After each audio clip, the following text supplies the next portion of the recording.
demands that Congress must pass the Save America Act. How easy is that to do unless you want to cheat? The only reason you wouldn't do it is you want to cheat because your policies are so bad and your candidates are so pathetic that you can't get away or can't get elected any other way. This landmark bill requires that all voters must show photo voter ID. How simple is that? Could I have your photo, please? Photo voter ID. All voters must provide proof of citizenship. Are you a citizen of our country, please? And hopefully there will be no corrupt mail-in ballots, which if you watched California and so many other places, mail-in ballots are inherently corrupt. So you would have no mail-in ballots except for illness, disability, military deployment, or travel if you're going away on business or vacation. These reforms are urgently needed to stop the vulnerabilities that I've mentioned. To all Americans, I ask you to pick up your phone tomorrow, call your representatives in the House and Senate, and demand that they pass the Save America Act without delay. Together, we will restore faith and confidence in our country, and we will be bigger, better, and stronger than ever before. Thank you. God bless you. God bless our great military. And God bless America. Thank you very much. Whew. I can't wait to watch the cope that we're about to tune into right this second. Because, man, I just got a feeling that this is going to be cope overdrive. I'm going to review those documents tonight that are published right now. Whitehouse.gov, he said. Trump, for those of you who missed much of the speech or all of it, outlined that there was a conspiracy between foreign governments, including the Chinese and actors inside of the United States, to not only rig the presidential election, but to rig multiple elections. And he has apparently declassified a ton of documentation on this. What he outlined was a plot for treason, by the way. If you worked with China directly to rig U.S. elections, that would be aiding and abetting the enemy. And according to the Constitution, that would be treasonous. I believe that that's definitionally treason, by the way. As to evidence of the plot, I don't know, because he went over some of it. He didn't go over it on a stream or something. He released the documents instead. Yeah, the documents, I guess you can get on whitehouse.gov. A treasonous conspiracy, Trump claims, between the deep state, members of the government, and foreign bodies to rig various U.S. elections. If that is the case, then obviously those people need to get brought up on charges of treason against the United States, in my humble opinion. Cue baseless claims by the president. Cope. These people are traitors. Let's find out. I'm going to see if I can't go over and see if MSNBC or one of these places is live and see if we can watch the Cope live, assuming any of them covering it anyway. Manted or mystery, if you don't mind sending me a nice Cope stream from a liberal media apparatus, I would sure appreciate it because I want to watch some Cope. Let's see.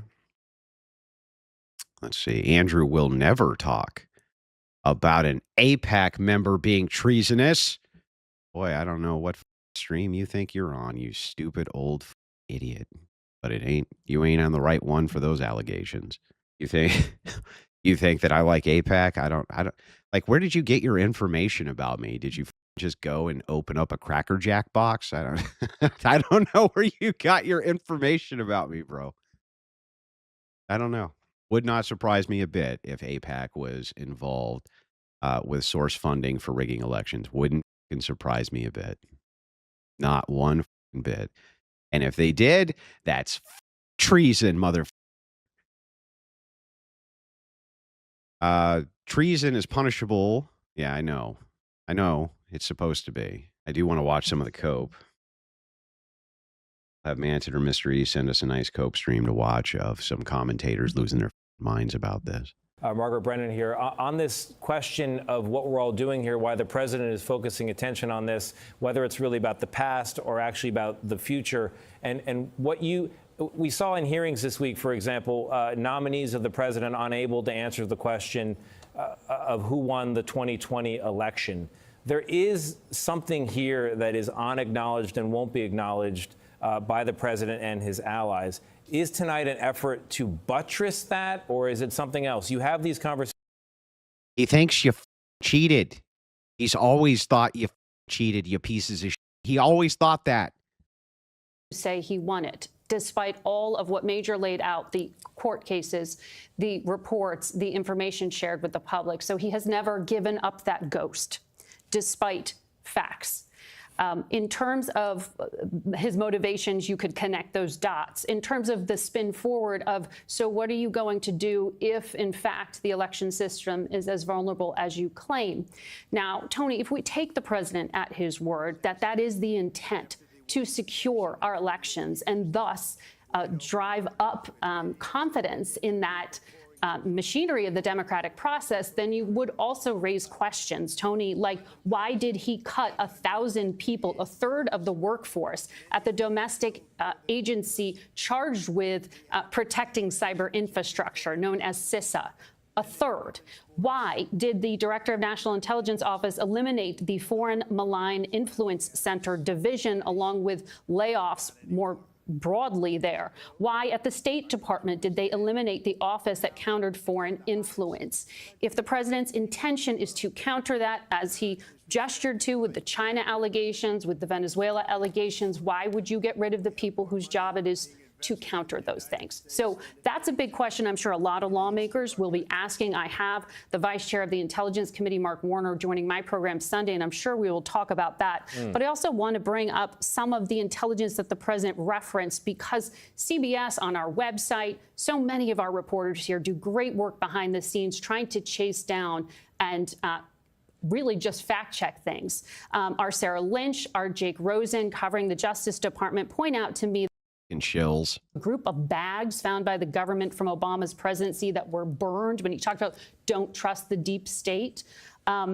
That information was pulled back by the FBI. It was looked at. The president has talked about it for years and years. Nobody has ever been criminally charged in that probe. So some of what was presented as new has been fact-checked and run down, and I would encourage people to look at some of our great reporting on the website that can really detail some of that, as well as the already public documents, including what Director Ratcliffe at the CIA.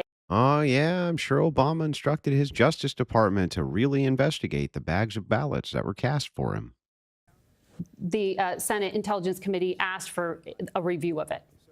Margaret, thank you. And in fact, our viewers will not have to wait until Sunday. Mark Warner is going to be on the line and joining us shortly, I'm told. But for the moment, I want to go back to David Becker, shifting gears a little bit, and talk about the vulnerabilities alleged around certain voting machines. David, this is your opportunity to correct me here.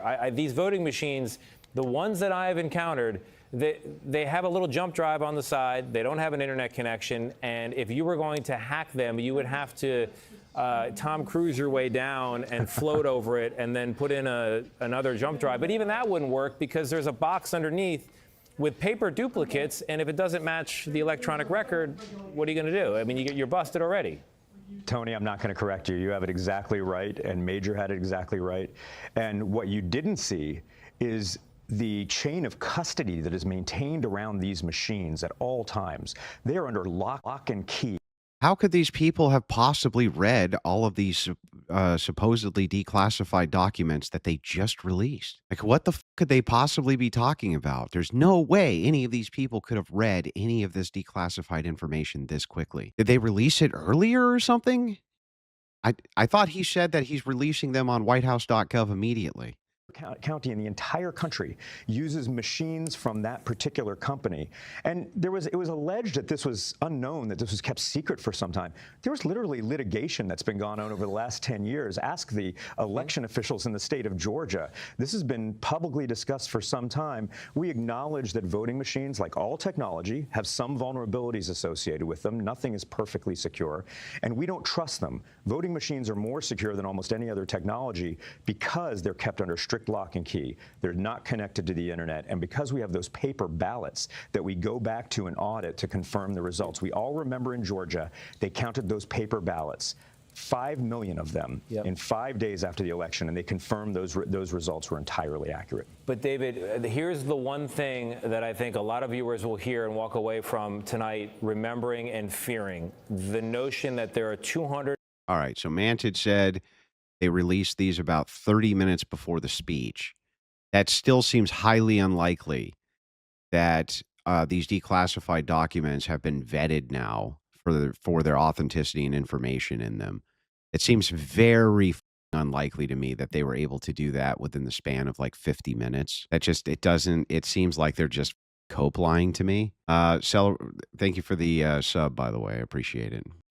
That may be non-citizens. We have followed, my organization, my nonprofit, the Center for Election Innovation Research, has followed these claims, and even that is an overstatement because DHS admits, they publicly state that their data is incomplete. They don't have complete citizenship data in the United States, and so they have some false flags. The 250,000 number, that's based on using commercial data that cannot be used. It's going to create a ton of false positives. I guarantee you they will not. That data includes a ton of people, maybe even a majority of people who are absolutely eligible voters, and states would probably be breaking the law if they remove those voters from the rolls because they're eligible American voters that should be on the list. And remember, Tony, this is a point that can be litigated by any candidate. Any candidate who has a reasonable belief that non-citizens voted in an election in which they were involved, they can take that evidence, if they find it, to court. Yeah. That's a point of litigation. How are you going to find the evidence, though, if it's rigged? Maybe fed into AI specifics for their talking points takes minutes, maybe. Or that vote was counted. But even if there's a suspicion about that, then you can litigate that because you have observers in the room. Again, I want to remind people, in every election. One of the more disappointing things about these revelations, Trump seemed to use this as inertia to try to get the Save America Act passed, which we know he's been trying to do for a while. The question here is if this speech was propaganda to assist him in getting the Save America Act passed, or if he actually is going to mobilize the Justice Department and other federal agencies to do something about this. Now, one thing that was suspiciously absent from his speech was him saying that he was going to do that. Instead, he just asked for a full investigation into these matters. But I didn't actually hear him say that the Department of Justice is going to be going after specific cases, et cetera, et cetera. So right now, at least the most cursory way possible, because I don't have all the facts or the information, just first take. My first take on this is that this speech was short and it was sweet and it was absent a lot of the specifics that I would have liked to have heard.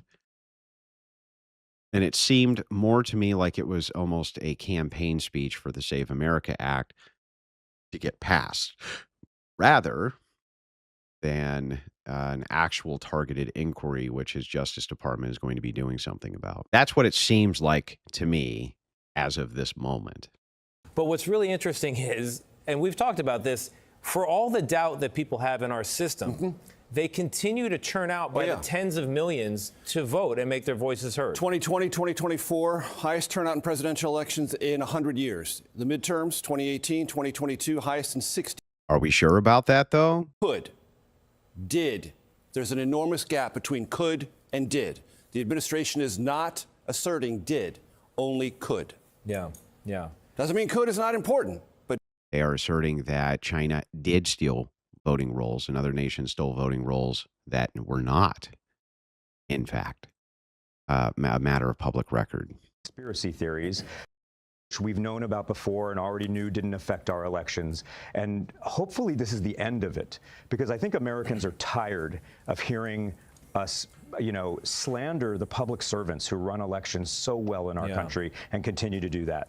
Well, there have been many moments over the past 6 years where I thought it was the end of this conversation, and the conversation continues. Here we are again. David Becker, thank you very much. Major Garrett, thank you very much. Sam Vinograd, Ed O'Keefe, and Margaret as well, and Senator Warner. To recap, the president just delivered an address to the nation in which he made some very big claims about Chinese attempts at election meddling, the security of our voting infrastructure, and saying hundreds of thousands of people are on the voting rolls when they shouldn't be. I'm going to check in with a few more networks here as we watch more of this cope going. Isn't this spin like robbers did rob a bank, but we don't know that they spent the money?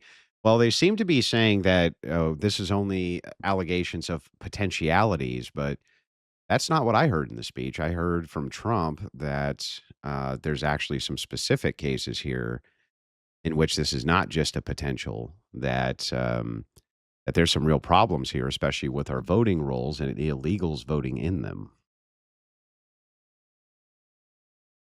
So I'm gonna vet through these documents and see exactly what's in them. Obviously, I can't do it right now, but let me look at some of these other cope streams here.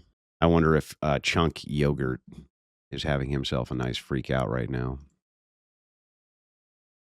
The supposedly base because he doesn't like Chunk Yogurt. And this is all a big nothing burger. So if it turns to, and we didn't launch a bigger round of the war, so I'm relieved about that. If this turns out to be a nothing burger, oh, great, amazing. By the way, if on the incredibly unlikely scenario that they actually caught the Chinese working with our government officials to rig an election, well, then I'm glad they caught them. And we'll tell you about it tomorrow on the Young Turks at 6 o'clock.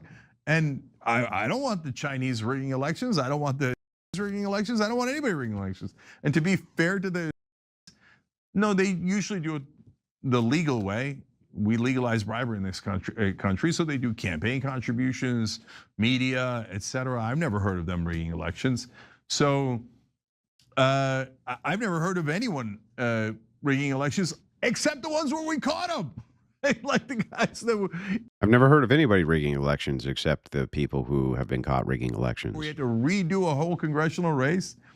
So finally, to give you a sense of why I'm so confident that this is incredibly likely to be BS, other than Trump's entire track record of lying, is that even right-wing think tanks like Heritage Foundation, when they were desperate to prove cheating in elections and voter fraud, and they did this giant analysis of decades of American elections, and found out that it happens 0.0000006% of the time.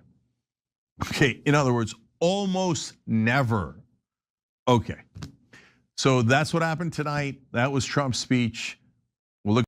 Completely impossible for him to have vetted any of the declassified documents. Completely impossible for him to have looked through any of the data sets that were just released by the White House, 400 pages long, but immediately moved to discredit whatever's there without even reviewing it. I hate these people. I do. These are not people who are interested in facts or finding facts. They're not interested in seeing if any of this stuff is true or not true. They're only interested in being propaganda machines for the left, and that's it. I despise them. You know, I'm debating with that idiot in November.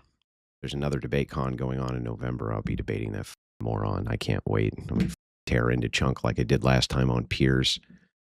Piece of shit. It's interesting to see how the lefties have moved so far on election fraud issue. 6 years ago, they denied it all out of hand. Now it's, well, we knew about this, but it's all old news. There's lots and lots of deflection going on.